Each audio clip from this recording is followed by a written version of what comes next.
So I wanted to talk about tooth infection because tooth infection is a near and dear subject to my heart. I suffer from bad teeth that I refuse to take care of, so they only get worse.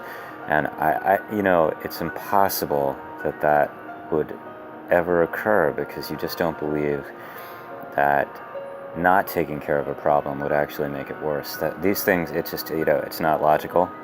Um, and it doesn't make any sense. So when it happens, when it occurs, I just throw my hands up and I'm like, well, I did everything I wasn't supposed to do, and wow, it didn't take care of the problem, and I just don't get it. So, what can I say except shit? God just doesn't like me. So, when the infection spread to my brain, and it's the array of symptoms are amazing, really. You just, you get delirious, you get a little crazy, tremors, finally a coma, and before that, you start calling up everyone in a blackout, and telling them how much you hate their guts. And all of this, none of this ever deterred me from continuing not to take care of the problem, because the problem was that, I had bad teeth, and there were abscesses all over the place, and I was in pain all the time from when I tried to eat. But still, I refused to address the issue at hand because what good would that do? I mean, that would solve the problem. And as a sober male alcoholic who refuses to take any responsibility for his life whatsoever, I believe the best course of action is often the simplest course of action, which is to do nothing. And in doing nothing, I will achieve the maximum result necessary to improve the quality of my life and those around me by default, because the better my life is, the better it will be for everyone around me. So by doing nothing, eventually, let me cut to the chase. I know you all want to hear what happened. My head exploded.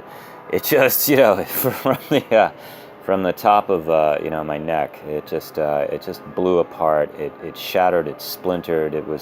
Left a fantastic pattern on the wall behind me one day. And I was sitting casually on the couch, I remember, with my girlfriend at the time. She didn't want to see me after that.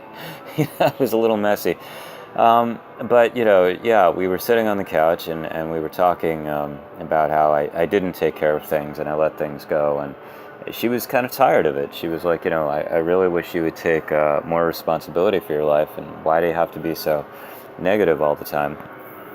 And then my head just, it did that, from the neck up, just, and that was it. It was a nice red mark. I left the red mark on the wall. I thought it was a good reminder of how things can be. That they don't have to be all vanilla. They don't have to be just all,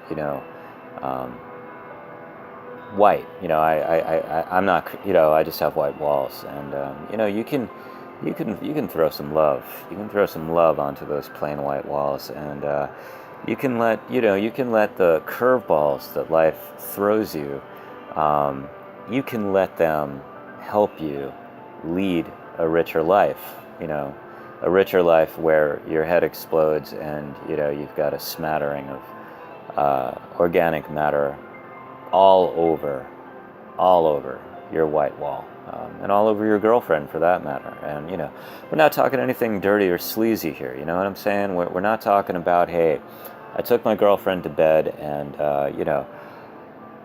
we weren't using really any kind of protection, and the understanding was that I would pull out, and that I didn't. Instead, I was so overwhelmed with the passion, with where it was taking us, that I just, I knew it was the right thing to just, let it all go inside her, because, it made sense to me at the time.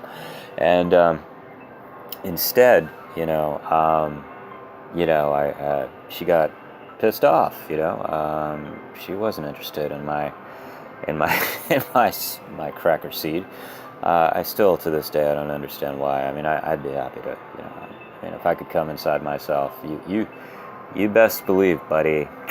But barring that, I will just have to deal with, the comatose blackout episodes that I, allow myself to share with everyone else because I don't take care of my teeth. Yeah. Because taking care of your teeth, just pulls up all sorts of bad memories, of having grown up in a shitty household, of having to go to sleep early when all the other kids on the block were out late at night, and who the hell wants to go there, man? I mean, I could eat a sugar-filled cupcake with M&Ms and, devil's food cake and red velvet bullshit, or I could stick a fucking wiry, shitty brush in my mouth and scrape my teeth. There's no, where's the romance in that? I just don't get it. And so, following through on this desire and need for romantic fulfillment in the otherwise lackluster existence of my daily episodic shithole of a day, ultimately led to my head exploding on a couch with my girlfriend sitting beside me. And it was kind of like JFK. It was kind of like JFK. I really have always, JFK was a Gemini, and so am I. And I wanted desperately to be president when I was a kid. I thought that was the best thing to be. And since I wasn't going to be president, the next best thing that I could possibly do was to have my head explode after delirious, blackout, comatose, cursing out all my friends, and any family member that would still even give me their phone number. I mean, I called up everyone. And, having those episodes and having my head explode all over my girlfriend and, shit, that's romance. That's where the rubber hits the road. that's the real deal. I mean, guys these days, men, you want to call them men, they don't know really what they work out. They make six-figure incomes. They drive Porsches. I wouldn't mind having a Porsche. To be honest with you, I'd like that. I would make me. It would make me happy to have a Porsche. But barring having a Porsche, I will take the head-exploding nightmare blackout episodes, cursing out everyone and then passing out and almost dying, losing your girlfriend, and I'll take that any day over sticking a wire brush in my goddamn mouth at 9 o'clock at night. I mean, to hell with those apples, buddy.